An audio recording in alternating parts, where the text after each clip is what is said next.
podcast for MSS Business Transformation Institute. I have a very special guest with me. Oh, I'm David Lee. I forget who I am.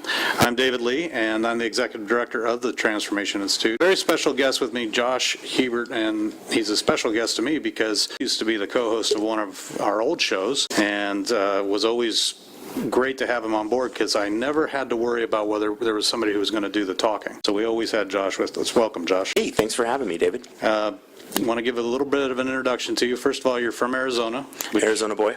In itself is noteworthy.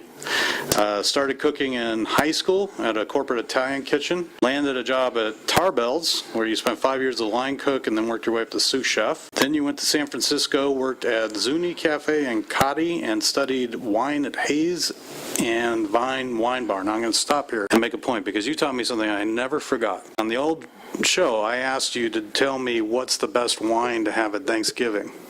Do you remember what you told me? I mean, if I said something deeply philosophical, then I'm very proud of myself, but I'm going to go ahead and guess Gewürztraminer. Is that a rosé? Because mostly you went with... Oh, yeah, I went with rosé at that point. Yeah, sure. And that's true. Both of those are great. Rosé was definitely a great choice. I've been using that as my moment of expertise everywhere I go now, because if I have a meal where there's lots of different things in it, I always say we have to have a rosé because it mixes well. And that's a great pro move there. I don't know why my mind went to Gewürztraminer because rosé is really the best. Okay, thanks for saving me. So you did that, then you went to Japan, and we've used that before, and I want to talk a lot about that, where you helped launch a restaurant there in the Miyako Yeah, the Miyako Hotel. And then came back, became the executive chef at Tarbell's again, and then also worked at North and Dual and Gilbert, and then opened up Posh, my favorite restaurant that I've ever been to. I am deeply sad that you closed it, but we'll get into that as well. And then launched new concepts recently. You have a gourmet ramen restaurant going called Hot Noodles Cold Sake in North Scottsdale, and you have this concept of the Chef's Lounge, which I want to talk about. I also want to mention, this is a very long introduction, I apologize, but I think it's very important that you spend your time at East Valley Institute of Technology. You volunteer your time there. Great organization, helping kids out of high school. And, well, that's it. Thanks for joining us, and welcome to the podcast. Thanks. Pleasure to have me. That long introduction tells me that I'm getting old. No, you're still young. You're still young to me. You're not pulling out your glasses to read this stuff. Right, so that's true. So let's just start at the beginning, because let's talk about how you became interested in the restaurant industry. This is not going to be about food, but we'll have some nice food stuff. But this is going to be about business. I want to start at the beginning on how you became interested in restaurants and being a chef. Being a chef based on the idea that I thought it'd be a cool way to impress women, and then in high school I realized I actually really liked to cook.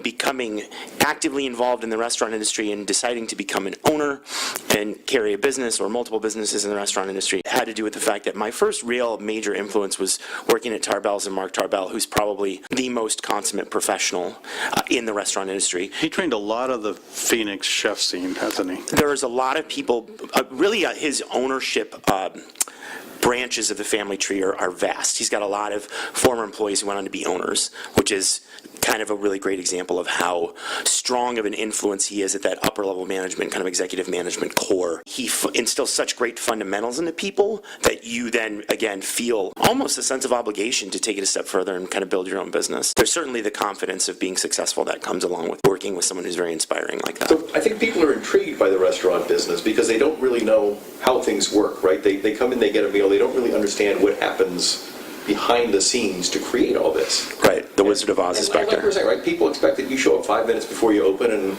the food magically appears, and when they leave, you leave. And yeah. So if you close a restaurant, when did you normally close? Around midnight or? Posh is a great example. It was a big kitchen and there was a lot to clean. Let's say we stopped seating at 9. Maybe we're doing the last dishes on a normal night. Desserts are going out for the last table at 9:45, 10 o'clock. It's at least 11, 11:15. Some nights, the busier the night, 12, 12:15. Okay, so we're a sleepy town here. Yeah. If you're in Vegas or New York or something like that, you're not getting home till 2, 3 o'clock in the morning. Correct. I mean, I was recently in Montreal, and we went out to dinner somewhere at 7:30, and it didn't even start to get busy until 9:30.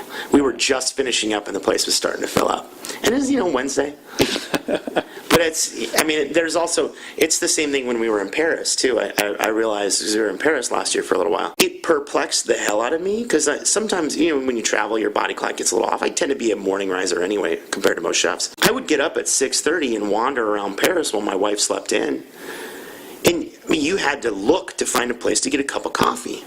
Nothing was moving until 8:45. Everything was generally open by about 9:30, and then the subway was busy by about 9:30 or 10. So I'm just guessing, people go to work at 9:30 or 10, they go to lunch at 1:30, they have their glass of wine and their cappuccino with lunch, head back to work, hit happy hour at 7:15, they do a drink with friends and smoke a cigarette on the patio, and then go to dinner at 9, Well, I live with a European, and we usually have dinner around 9:30 or 10. Yeah. But we'll have something around 6. Yeah, a little cheese. A little cheese, a little something, and, but you're right. You can't. She's from Moscow, right? So probably a little caviar. Yeah, well, of course, in Moscow, they don't get to work until 10:30 during the day, so.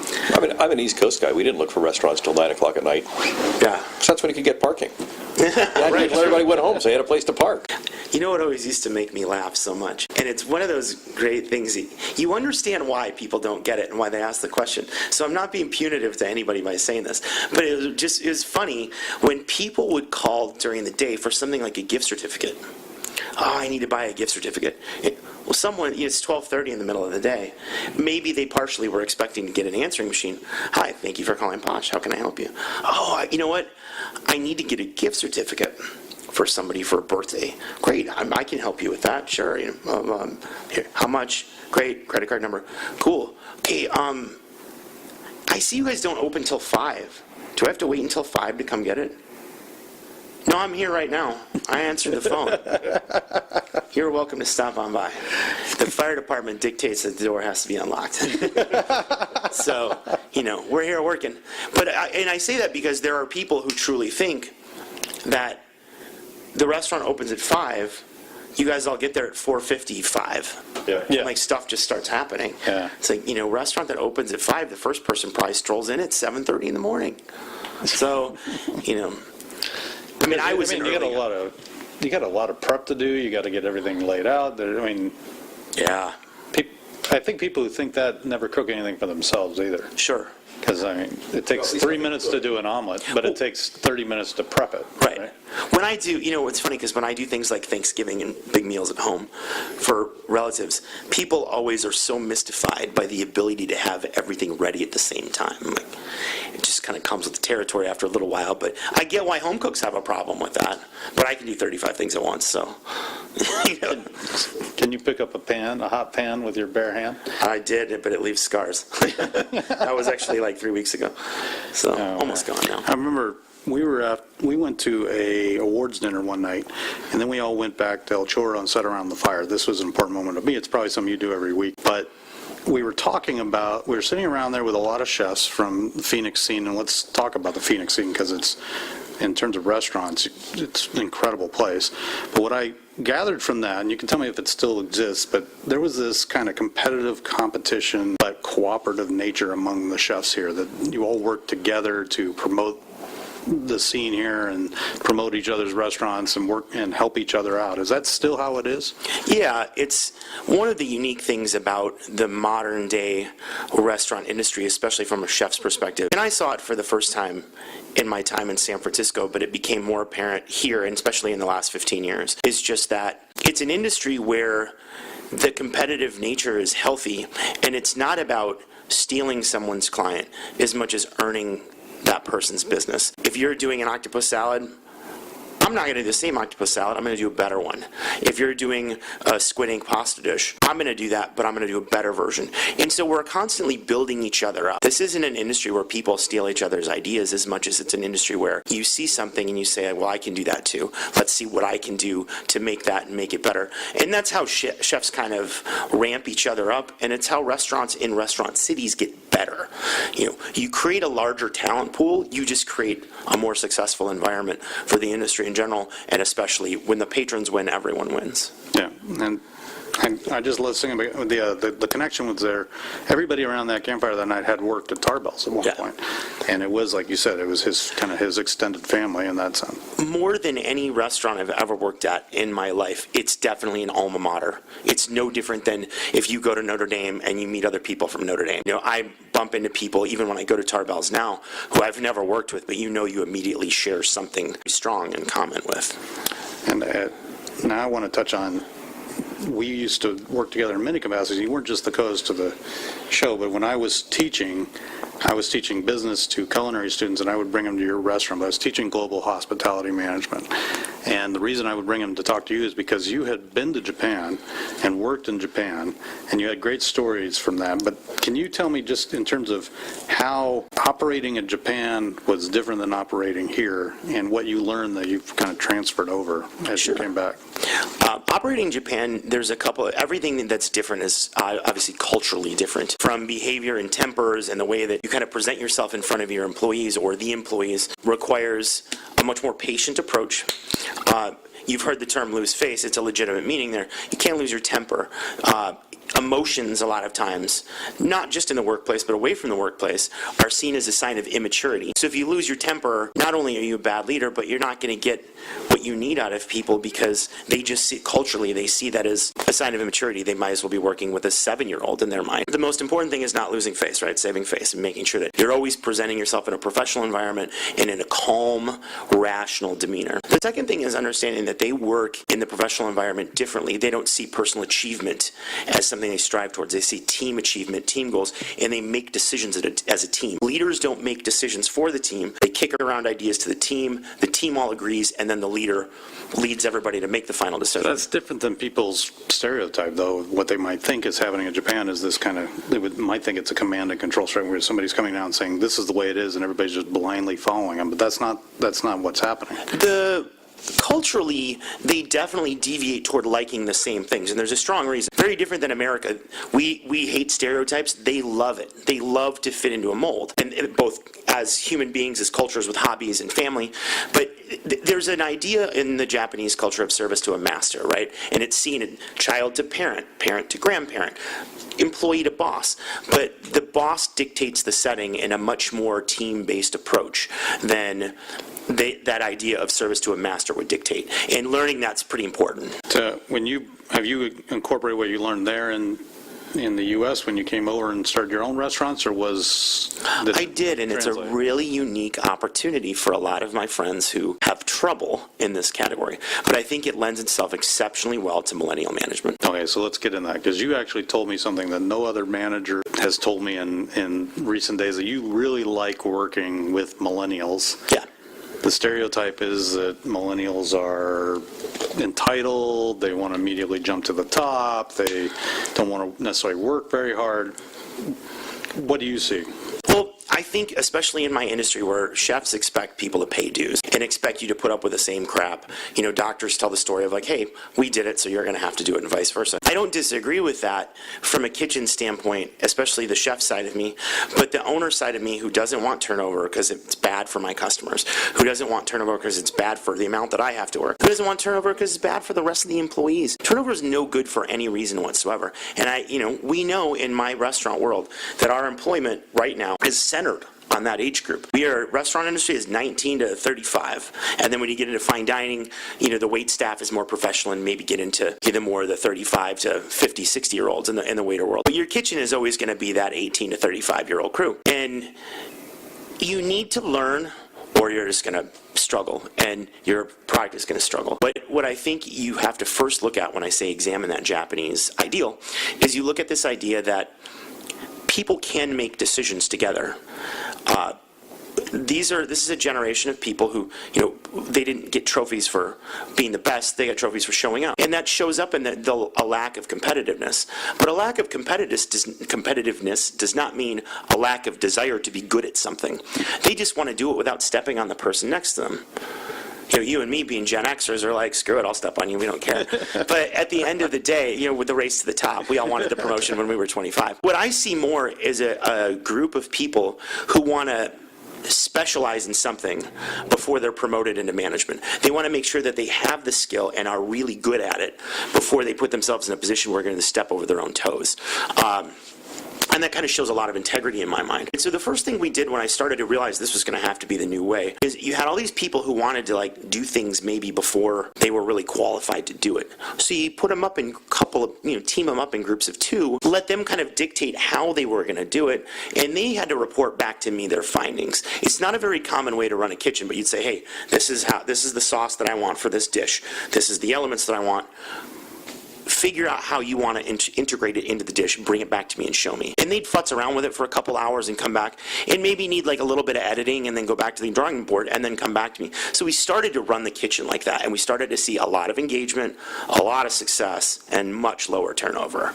Okay, so I've been reading Kitchen Confidential lately, and I love Bourdain, but what he's describing in that book, and that's 25 years ago maybe, in New York kitchens, and this kind of come in and we're going to beat the heck out of you and tell you you're submissive and then finally do it my way. I remember him very specifically saying in the book, what I don't want is somebody thinking. I want somebody doing exactly what I tell them to do, the same thing over and over and over again. Correct. That's counter to what you're saying here. It's counter to what I'm saying now. I mean, I've joked with people that when I was coming up and I was a line cook, I had a conversation with a friend of mine, a female who was, somebody who had multiple letters after her name by the time she was 22, undergrad, master's, doctorate. And we were talking about comparative skill sets, and she's somebody who I'd known since very early days of high school when I first showed the proclivity towards cooking. And I made a comment to her one day that I'm basically, I love this great career because it's this whole idea behind just being a simple underachiever. And she's like, look at what you've done in your career. I don't understand why you call yourself an underachiever. And I said, well, my job is to do the same thing over and over again all day long. It's just to do it perfectly. And I take a lot of comfort in that. I think my generation of chefs, like it's hard to do. It's an easy idea. It's hard to perfect. The conditions are changing all night long. The speed at which you have to cook, the style at which you have to cook, things are going on around you. Doing the same thing over and over again a million times and doing it perfectly is hard. It's a point to take pride in. And I think that might be where people who lack motivation, they're looking at the wrong thing. They look and say, well, I do this every night. This is so stupid. I'm like, yeah, but it's amazing. It's an amazing skill set to have. What I like about this, and you were telling me about this, is what we're translating, what we're trying to promote in other workplaces as well. But in some of the most traditionally hierarchical business, this is starting to break apart. This concept of command and control, do it my way, and the model you're describing is becoming more common. So my guess is that you learned a lot of this and applied a lot of this in Posh. Now, let's talk a little bit about Posh's model. Like I said, this was my favorite restaurant. Whenever people came to town, I would take them there until, I'll tell you the truth, my boss told me to stop, and here's why.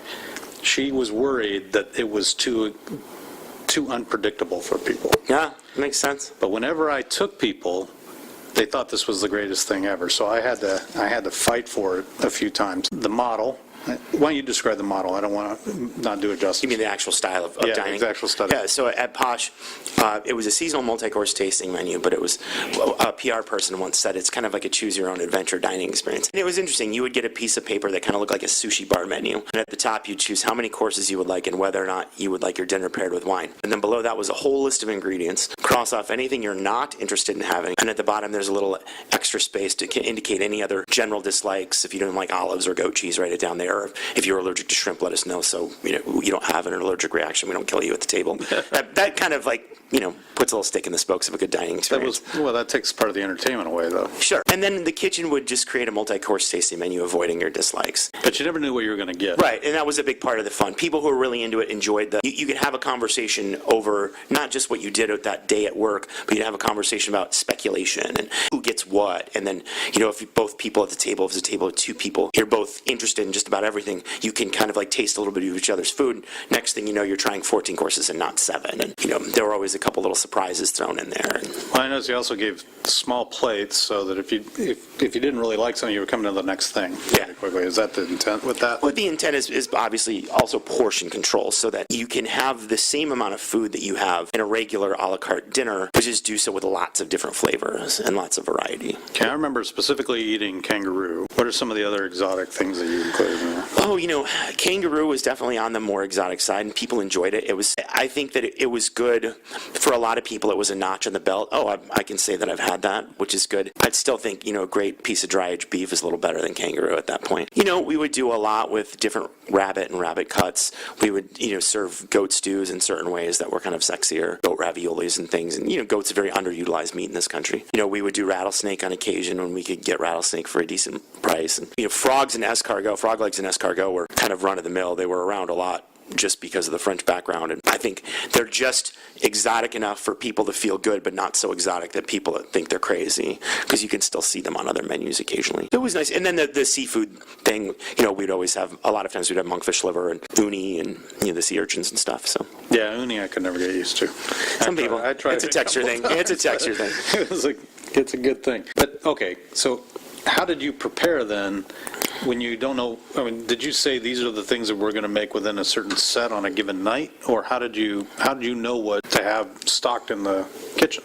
Well, when we were new, those were questions we had to answer for ourselves, because we were doing something that's really, there are restaurants that do tasting menus, but those tasting menus are preset ahead of time, and they don't really offer any variety within them. So how many days you're going to run an item on the menu, and this is always going to be the second course for the next 2 weeks or the month of May or whatever it was. This version where the menu deviated daily, there are restaurants that change one item on their menu daily, or they have a special every day. We're talking a restaurant menu that on any given day can change 35 to 65% depending on business levels. So we had to create new ordering and inventory schematics that were different than the industry normally uses. And it was trial and error to begin with. Common sense would say that, well, you'd obviously have to try to predict usage. So we came up with predictive usage charts to kind of say, based on predicted business levels, what we could estimate our menu were going to be. And then we would have to slide different items in if we knew we had to come up with something tomorrow because we were busier than we expected. There was always a variety, and it started with the base of the proteins that we were going to use. If there were going to be 12 to 14 different protein items, half of which being fish, half of which being meats of some sort. And so fish is easy because you can order fish every day for the next in many professional circumstances. Place an order by 3 o'clock in the afternoon. My premium fish provider for Posh was based out of Santa Barbara, so we called it by 3 o'clock on Tuesday, and we got our delivery the next morning.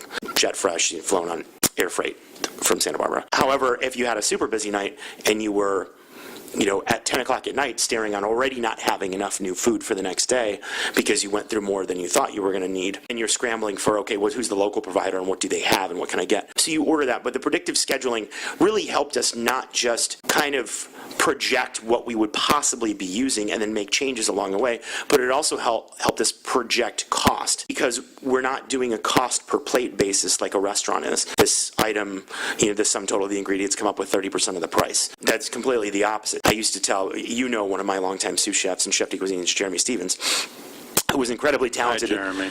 Hi, Jeremy. And I taught Jeremy, and he taught Jeremy. He ended up as a sous chef despite the fact that he had taken my class.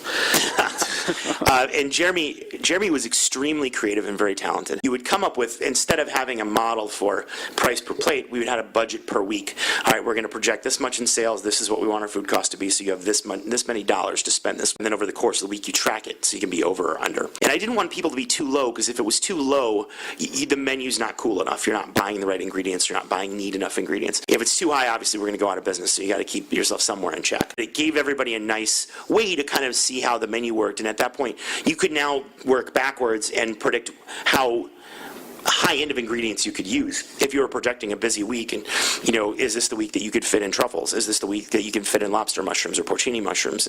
And so that gave them the challenge to kind of like work forward on projecting your things that you want to use in the proteins, project your total costs, manage your costs along the week, and then can you make the menu more interesting as the week goes along? As all of a sudden your costs are running a little bit low. It's like being an air traffic controller. Yeah, it's like being it's like when you see those guys sliding the planes in different arrangements and the little bricks that they use, and where they write the tickets on them and slide them down. It's exactly like that. How did this system affect your cost of doing business? Because intuitively I would say, okay, this is you don't know how many people you're necessarily going to get. You're trying to predict that. You don't know how much food you're going to use. You have to stock. You're setting basic framework, but you don't even know what you're going to make that night.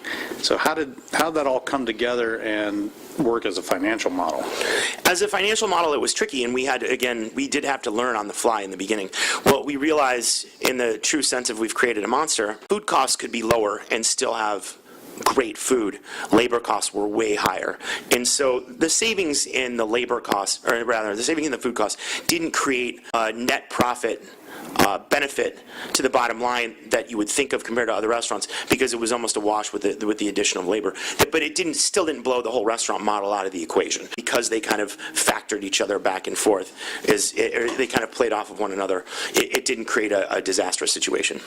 No, but was it a tough model? I mean, did it? Yeah. Yeah. I mean, it was a model, especially since we started with younger people with less experience. When I realized that core group really was into it, it was great, but there had to be more of them. They're just, when you have less experienced hands, you need more of them. It just doesn't really matter. And then as they got, and it was true to the saying, as they got better and as they got more experience, and I'm talking about a group here, David, that started when they were 18 and 19 years old, right out of EVIT, and many of them stayed 6, 7, a couple of them, the whole 8.5 years Posh was open. Sometimes we would lose somebody So through... EVIT's high school age. EVIT's high school age, yeah. These are 18-year-olds coming out of it. As we got older and older, and as the restaurant and the employees got a little older in the kitchen and got more experience, if you lost somebody through attrition, you might not need to hire because the experience level was just a little better than it was 2 years ago. And I say that meaning the average time in kitchen position at Posh was probably 5+ years per person. That's pretty good. It's incredible for the restaurant business.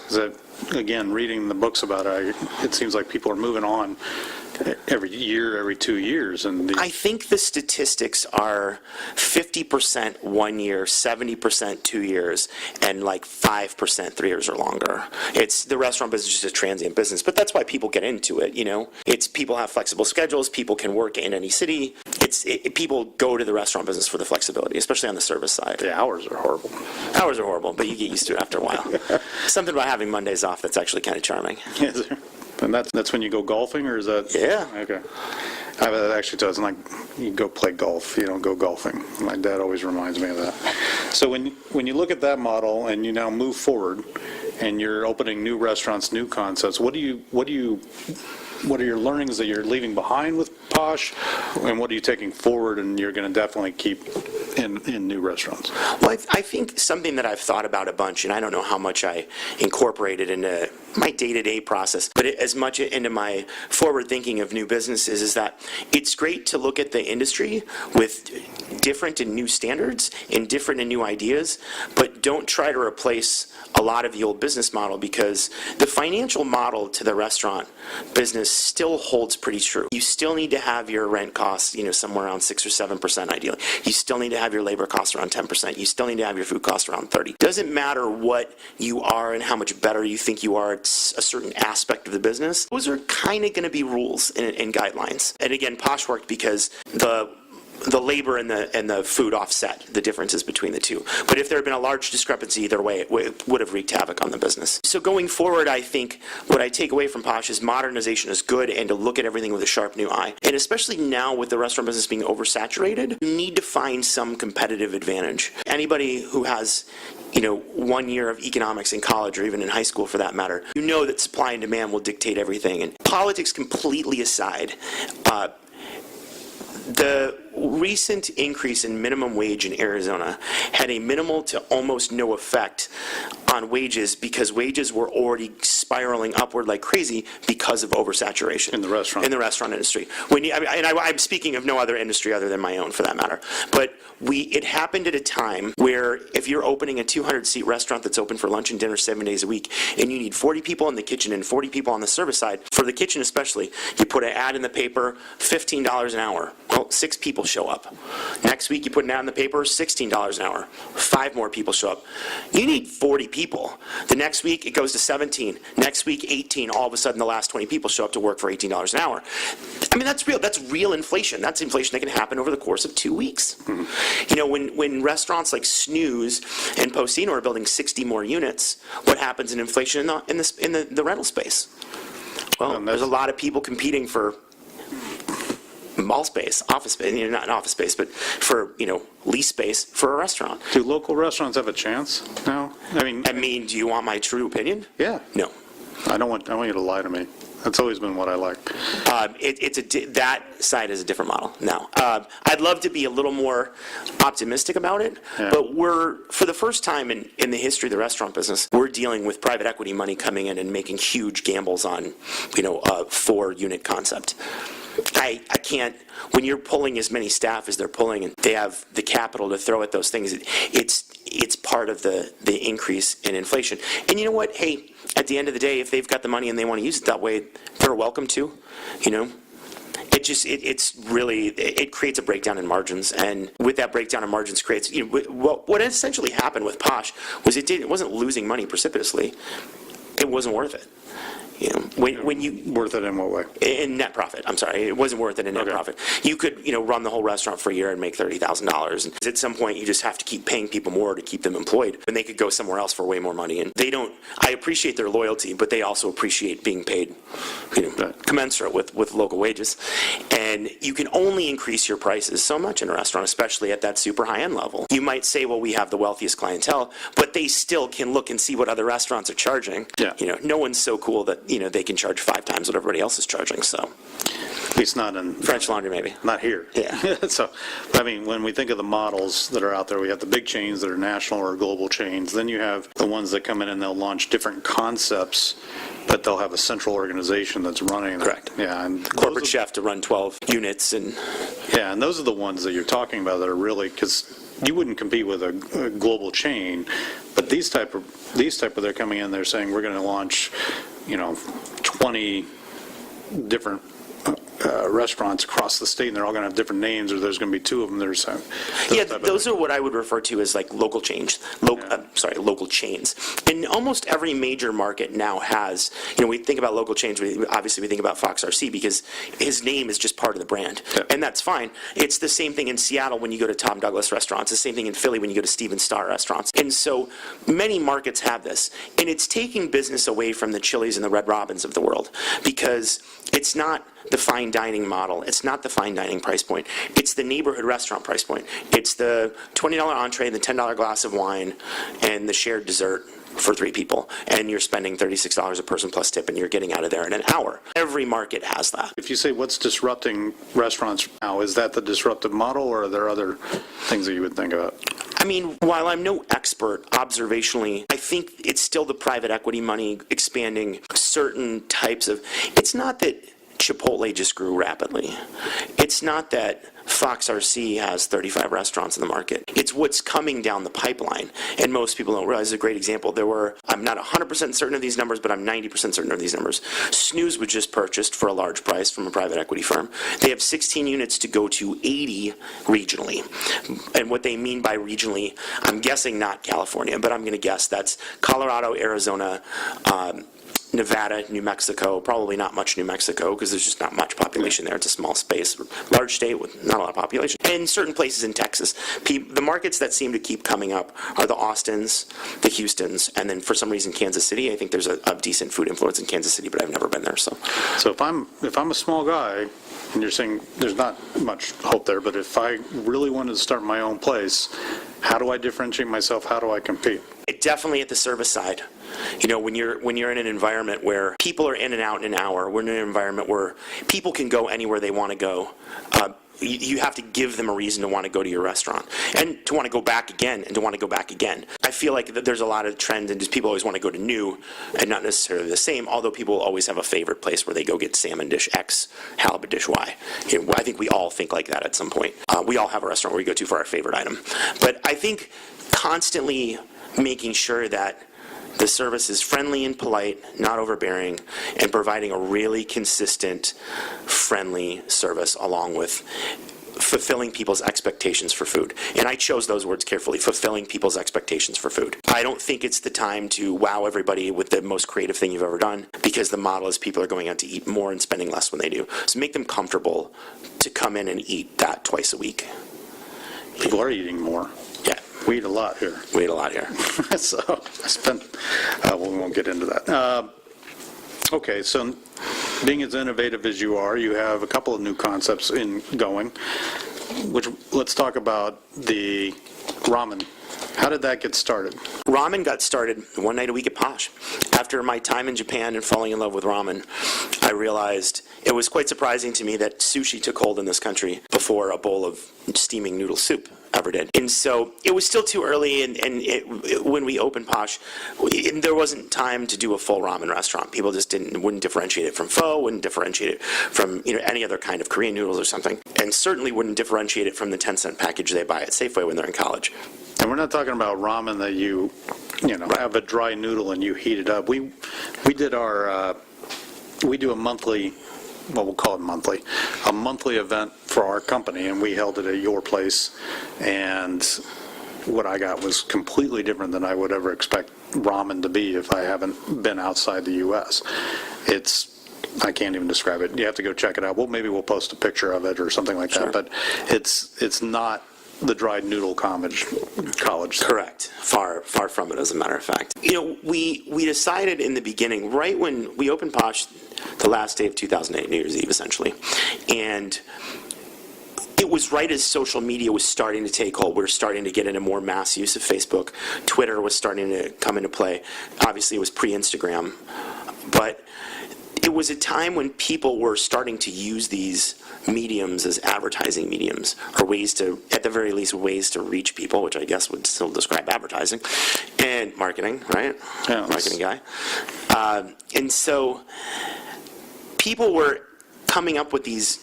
The people who were really into food were starting to find each other. The people who were food hobbyists, people use the word foodie, I like to say food hobbyist, but people who treated the dining scene as kind of their way of entertainment. People who treat eating seriously. Yeah, people who take eating seriously, enjoy their meals.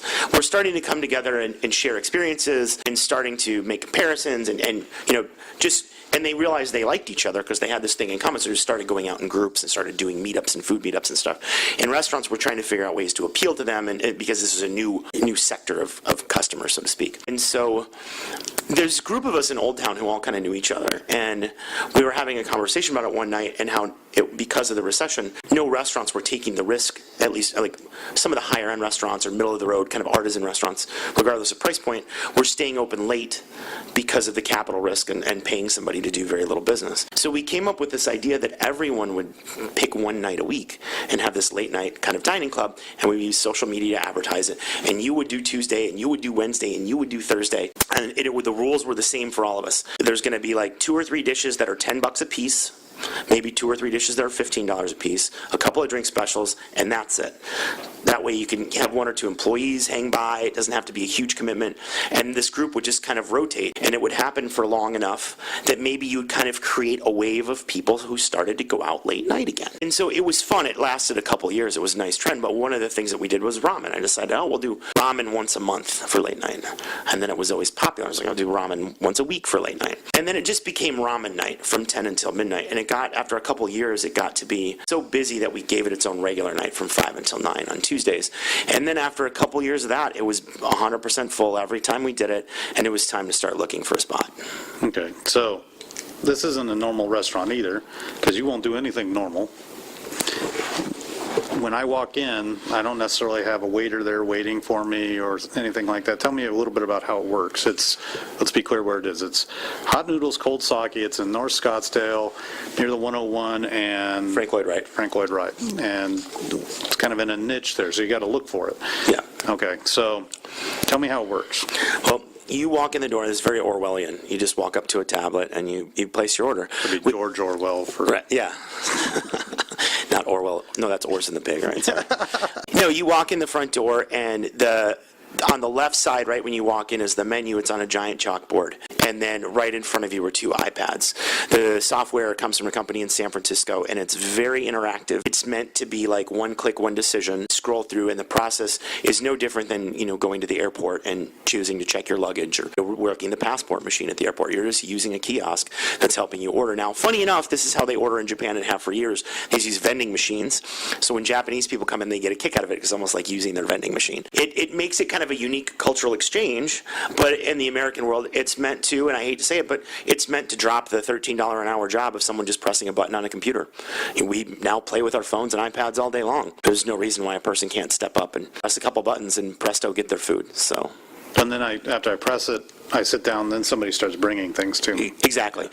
I guess you would call it partially interactive. So you walk up to the screen, your food is delivered by a person, and then there is a person there to make sure that all of your needs are met. Yeah, and then I get to get the soup all over my shirt because I'm slurping noodles, and I'm Sure. very good at that. And one of the things that was nice is the night we went, my wife has some very specific food things, and so you were there, and you made exactly something to order, and now she wants you to put it on the menu as Elena's ramen. So can we do that? I'm sure we can figure something out. We get that worked out. Right. So that's not the only concept you're going. You have something called Chef's Lounge. Now that one's a little more ambiguous to me, so you got to Right. get into that. Chef Lounge is exactly like it sounds, a little ambiguous. It's kind of my way of hosting private events and pop-ups, teaching cooking classes, and just doing all sorts of consulting on the side. It's kind of my personal brand within the noodle shop and Chef Josh and whatever else is I do. Because as you walk around a town that you have 25 years of experience being a chef in, from cultural and multi different styles of cuisine, and having worked all over, there's demand for still the food that I used to serve at Posh, and then there's demand for all sorts of private small events and marketing events, and I teach cooking classes now. I have 2 clients who I go to their house once a week, and he created a series of things, no different than if you played golf and you wanted to get better and enjoy that experience more, you would take a lesson. It's a coaching. Yeah, that's exactly what it is. And so when I closed Posh, I wasn't exactly sure what avenues I wanted to try, so I kind of poached out this idea of, well, I'll create this title of Chef Lounge, try a few different things and see what sticks. Okay, so when we look at this going forward, what's going to be new for Josh Hebert? Are we going to get a restaurant out of you, or is it going to be more of these casual ideas? If there are more restaurants in the future, it would be more ramen shops. More ramen shops. More of the low labor, low check average, high quality, kind of great little quick meal. Something you can eat 3 times a week. As far as groundbreaking fine dining, I'll leave that for the pop-ups and for the Chef Lounge stuff. Okay. There's still a great opportunity to do a lot, and it's nice to satisfy your hyper-creative chef side once a month. Yeah. But the business formula for that is very tough right now. I don't see a big ROI on the money that you have to spend to do a restaurant, to what has to happen to net a strong bottom line. But what I'd like to do is create a workshop for business owners to come into the Business Transformation Institute and learn from you and the approaches that you took at Posh and that you brought in from Japan that we talked about here. We call them responsive, and create a workshop for that and market that out. Would you be willing to do something like that with us? Yeah, it'd be great. I'd enjoy that a lot. So you heard it here first, and we're gonna start putting that together today. But Josh, I really appreciate you coming in. It brought back memories. The big difference between that old show and this one is we're sober when we're done it. And we're not also smacking our lips while we're eating. Exactly. So that was a great time, and but it's always good to be hanging out with you and talking about this stuff. And what I love about it is you have a unique approach to a business that is pretty much has a model that's been proven over and over and over again, but you're willing to innovate within that model and be successful, and sometimes be more successful and sometimes less successful, but always be willing to innovate and try new things. So thanks for being on the show. You bet, my pleasure. Thanks for having me. Always a great conversation.